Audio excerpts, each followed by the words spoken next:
Hello friends, welcome back. ഞാൻ വിദ്യ. ഇന്ന് നമ്മൾ യൂക്കാരിയോട്സിൻ്റെ DNA റെപ്ലിക്കേഷനെ പറ്റിയാണ് സംസാരിക്കുന്നത്. അപ്പോൾ എൻ്റെ ചാനൽ സബ്സ്ക്രൈബ് ചെയ്യാത്തവരാണെങ്കിൽ ഒന്ന് സബ്സ്ക്രൈബ് ചെയ്ത് സപ്പോർട്ട് ചെയ്യണേ. പിന്നെ വീഡിയോ ഇഷ്ടമാണെങ്കിൽ ലൈക്കും ചെയ്യണം. അപ്പോൾ നമുക്ക് സ്റ്റാർട്ട് ചെയ്യാം. അപ്പോൾ പ്രോക്യാരിയോട്സിൻ്റെ റെപ്ലിക്കേഷനൊക്കെ നമ്മൾ കണ്ടതാണ്. അതിന് മുന്നേ നമ്മൾ പ്രോക്യാരിയോട്സ് എന്താ യൂക്കാരിയോട്സ് എന്താണെന്നൊക്കെ പറഞ്ഞിരുന്നു. അപ്പോൾ പ്രോക്യാരിയോട്സ് എന്ന് വെച്ച് കഴിഞ്ഞാൽ ഭയങ്കര പ്രിമിറ്റീവായിട്ടുള്ള സിംഗിൾ സെൽ ഓർഗാനിസം ആയിരിക്കും. അതുകൊണ്ട് തന്നെ അതിന് സർക്കുലർ ചെറിയ ഒരു DNA ആണ് ഉള്ളത്. അപ്പോൾ നമ്മുടെ യൂക്കാരിയോട്സിനാണെങ്കിൽ കുറച്ചുകൂടി അഡ്വാൻസ്ഡ് ആയിട്ടുള്ള ഓർഗാനിസമാണ്. അപ്പോൾ അതിന് അത്രയും ചെറിയ DNA ഒന്നുമല്ല, സർക്കുലറും അല്ല. അപ്പം യൂക്കാരിയോട്സിൻ്റെ ക്രോമസോം എന്ന് പറയുന്നത് ലീനിയർ ആണ്, ഭയങ്കര നീണ്ടതാണ്. മാത്രമല്ല മച്ച് ലാർജർ ദാൻ പ്രോക്യാരിയോട്സ് ആണ്. അതുകൊണ്ട് തന്നെ അതിന് മൾട്ടിപ്പിൾ ഒറിജിൻ ഓഫ് റിപ്ലിക്കേഷൻസ് ഉണ്ട്. അതായത് പ്രോക്യാരിയോട്സിൻ്റെ അത് ചെറുതായതുകൊണ്ടും സർക്കുലർ ആയതുകൊണ്ടും ഒറ്റ ഒറിജിൻ ഓഫ് റിപ്ലിക്കേഷൻ തന്നെ മതിയായിരുന്നു. പക്ഷേ ഇത് ഒത്തിരിയും വലുതായതുകൊണ്ട് യൂക്കാരിയോട്സിന് പെട്ടെന്ന് നടക്കണമെന്നുള്ളതുകൊണ്ടും മൾട്ടിപ്പിൾ ഒറിജിൻ ഓഫ് റിപ്ലിക്കേഷൻസ് ആണ് ഉള്ളത്.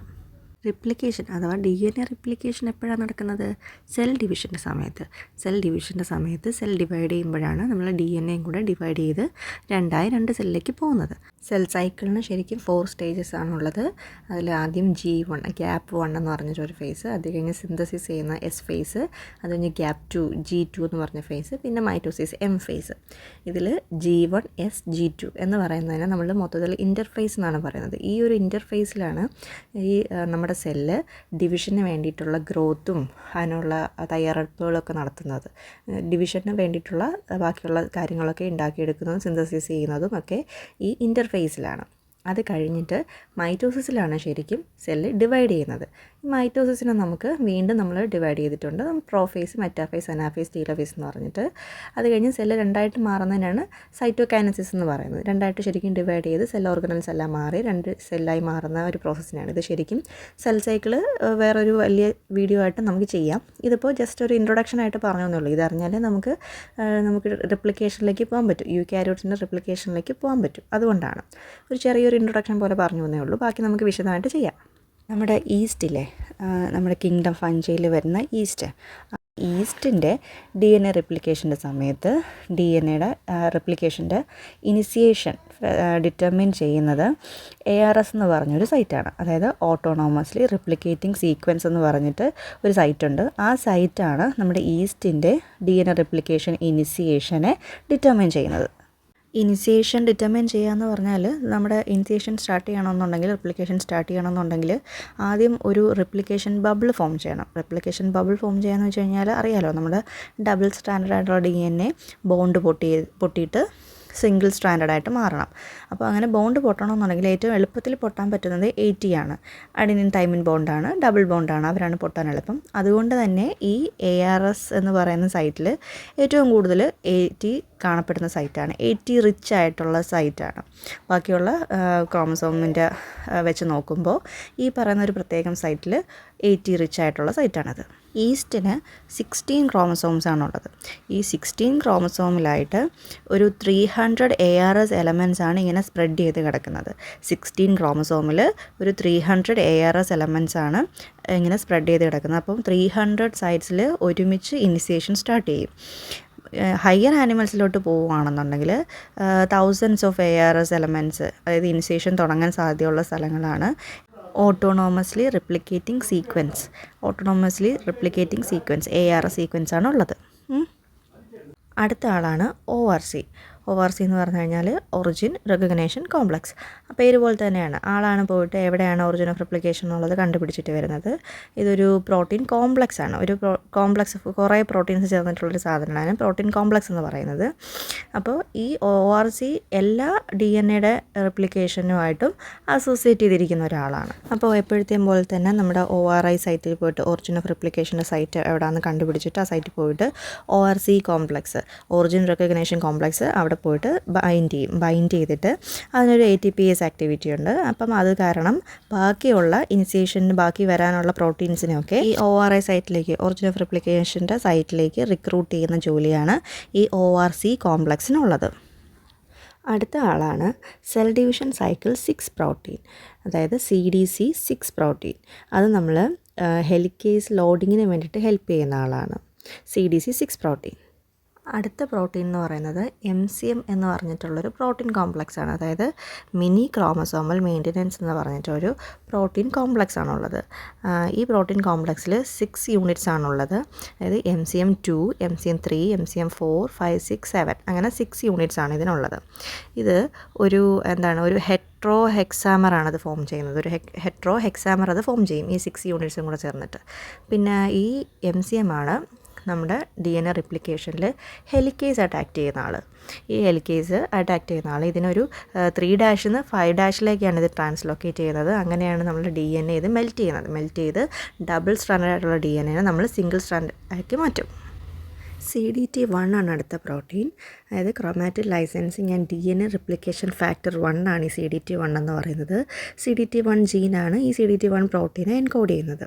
ഇതെന്തിനാണെന്ന് വെച്ച് കഴിഞ്ഞാൽ ഓരോ സെൽ സൈക്കിളിലും ഒന്നിൽ കൂടുതൽ തവണ റിപ്ലിക്കേഷൻ DNA റിപ്ലിക്കേഷൻ റിപ്പീറ്റ് ചെയ്യാതിരിക്കാൻ വേണ്ടിയിട്ട് DNA റെസ്ട്രിക്റ്റ് ചെയ്യുകയും റെഗുലേറ്റ് ചെയ്യുകയൊക്കെ ചെയ്യുന്ന ഒരു ലൈസൻസിങ് ഫാക്ടറാണ് ഈ CDT1.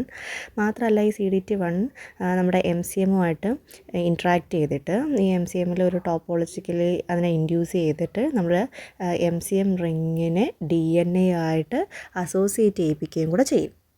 ഇനി 2 കൈനീസ് പ്രോട്ടീൻസ് ഉണ്ട്, CDKയും DDKയും. അതായത് സൈക്ലിൻ ഡിപ്പെൻഡൻറ്റ് കൈനേസും DBF4 ഡിപ്പെൻഡൻറ്റ് കൈനേസും. രണ്ടും നമ്മുടെ ഇനിസിയേഷൻ പ്രോട്ടീൻസിനെ ഫോസ്ഫോറിലേറ്റ് ചെയ്ത് റെഗുലേറ്റ് ചെയ്യുന്ന ആൾക്കാരാണ്. ഇനി ഒരു CDC45 പ്രോട്ടീൻ ഉണ്ട്, സെൽ ഡിവിഷൻ സൈക്കിൾ 45 പ്രോട്ടീൻ. അത് നമ്മുടെ MCMായിട്ട് ഇൻട്രാക്ട് ചെയ്യുന്ന ഒരു പ്രോട്ടീനാണ്. MCMായിട്ട് അസോസിയേറ്റ് ചെയ്ത് ഇൻട്രാക്ട് ചെയ്യുന്ന ഒരു പ്രോട്ടീനാണ്. നമ്മൾ റിപ്ലിയോസോമിൽ ഒരുമിച്ച് ഫങ്ഷൻ ചെയ്യുന്നത്. ഈ CDC45ൻ്റെ കൂടെ തന്നെ ജിൻസ് എന്ന് പറഞ്ഞിട്ട് വേറൊരു പ്രോട്ടീനുണ്ട്. അതും ഇതുപോലെ നമ്മുടെ ഇനിസിയേഷൻ്റെ ഉള്ളൊരു കോഫാക്ടറാണ്. എന്നിട്ട് ഈ ജിൻസും CDC45ഉം നമ്മുടെ MCM227 പ്രോട്ടീൻ ഉണ്ടല്ലോ, ഇവർ 3 പേരും കൂടെ ചേർന്നിട്ട് ഒരു അസംബ്ലി ചെയ്ത് ഇവർ 3 പേരും കൂടി എന്നിട്ട് ഒരു കോംപ്ലക്സ് ഫോം ചെയ്യും. ആ കോംപ്ലക്സിനെ നമ്മൾ CMG അസംബ്ലി എന്നാണ് പറയുന്നത്. ഇത് കൂടാതെ 3 എസെൻഷ്യൽ ഇനിസിയേഷൻ പ്രോട്ടീൻസും കൂടെ ഉണ്ട്, SLD2, SLD3 ആൻഡ് DPB11. ഇവരുടെ ആക്ടിവിറ്റീസും കൂടെ ഇവിടെ നടക്കുന്നുണ്ട്. ഇനിയുള്ളത് റിപ്ലിക്കേഷൻ പ്രോട്ടീൻ A ആണ്, RPA പ്രോട്ടീനാണ്. അതെന്താണെന്ന് വെച്ച് കഴിഞ്ഞാൽ നമ്മുടെ DNA സ്ട്രാൻഡിൻ്റെ റീഅനലിങ് പ്രിവെൻറ്റ് ചെയ്യുന്ന ആളാണ്. എന്ന് വെച്ചാൽ നമ്മൾ ഡബിൾ സ്ട്രാൻഡഡ് ആയിട്ടുള്ള DNA അൺഫോൾഡ് ചെയ്ത് സിംഗിൾ സ്ട്രാൻഡായിട്ട് മാറും. ഡബിൾ സ്ട്രാൻഡ് സിംഗിൾ സ്ട്രാൻഡായിട്ട് മാറി ഇടയ്ക്കുള്ള ബോണ്ടൊക്കെ പൊട്ടിയിട്ട്. അപ്പോൾ അത് വീണ്ടും ഡബിൾ സ്ട്രാൻഡ് ആകാതിരിക്കാൻ വേണ്ടിയിട്ട് നമ്മൾ പ്രോക്യാരിയോട്സിൽ കണ്ടു SSB protein, single strand binding protein വന്നിട്ട് ബൈൻഡ് ചെയ്ത് വെക്കും. അതുപോലെ തന്നെ ഇവിടെ ഉള്ള പ്രോക്യാരിയോട്സിലുള്ള ഒരു പ്രോട്ടീനാണ്, ഒരു single strand DNA binding protein, SSDNA binding പ്രോട്ടീനാണ് RPA protein, replication protein A എന്ന് പറയുന്നത്. ഇനി നമുക്ക് ഇവിടെ ഒരു DNA സ്ലൈഡിങ് ക്ലാമ്പ് വേണ്ടേ. അതായത് നമ്മൾ DNAനെ ഒരു റിങ് പോലെയൊക്കെ ഹോൾഡ് ചെയ്ത് വെച്ചിട്ട് നമ്മൾ DNA പോളിമറസ് എൻസൈമൊക്കെ ആയിട്ട് ചേർത്ത് വെച്ചിട്ട് നമ്മൾ DNA സിന്തസൈസിനെ ഹെൽപ്പ് ചെയ്യാൻ വേണ്ടിയിട്ട് വരുന്ന ആൾ DNA സ്ലൈഡിങ് ക്ലാമ്പ്. ഇവിടെ PCNA proliferating cell nuclear antigen ആണ് ഇവിടുത്തെ, അതായത് യൂക്യാരിയോട്സിൻ്റെ DNA സ്ലൈഡിങ് ക്ലാമ്പായിട്ട് ആക്ട് ചെയ്യുന്ന ആൾ. ഇനി ഈ ക്ലാമ്പിനെ ലോഡ് ചെയ്യാൻ ഒരാൾ വേണമല്ലോ, clamp loader, DNA clamp loader, RFC replication factor C ആണ് നമ്മൾ ഇവിടുത്തെ DNA ക്ലാമ്പ് ലോഡർ. ഇനി DNA അൺവൈൻഡ് ചെയ്ത് കഴിയുമ്പോൾ അതിൽ 2 സ്ട്രാൻഡ് ഉണ്ടാവും, ലീഡിങ് സ്ട്രാൻഡും ലാഗിങ് സ്ട്രാൻഡും.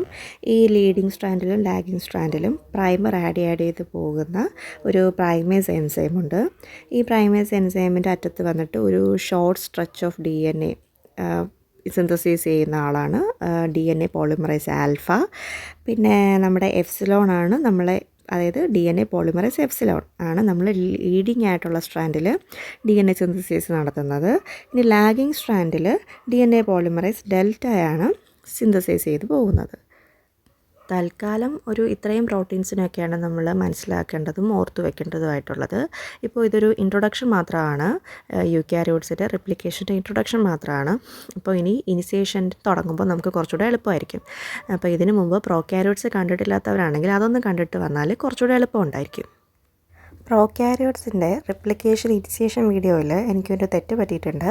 അത് ഓർമ്മിപ്പിച്ച ഫ്രണ്ടിന് നന്ദിയുണ്ട്. പക്ഷേ ആ കമൻറ്റ്, ആ മെസ്സേജ് കാണാൻ വേണ്ടിയിട്ട് ഞാൻ കുറച്ച് വൈകിപ്പോയി.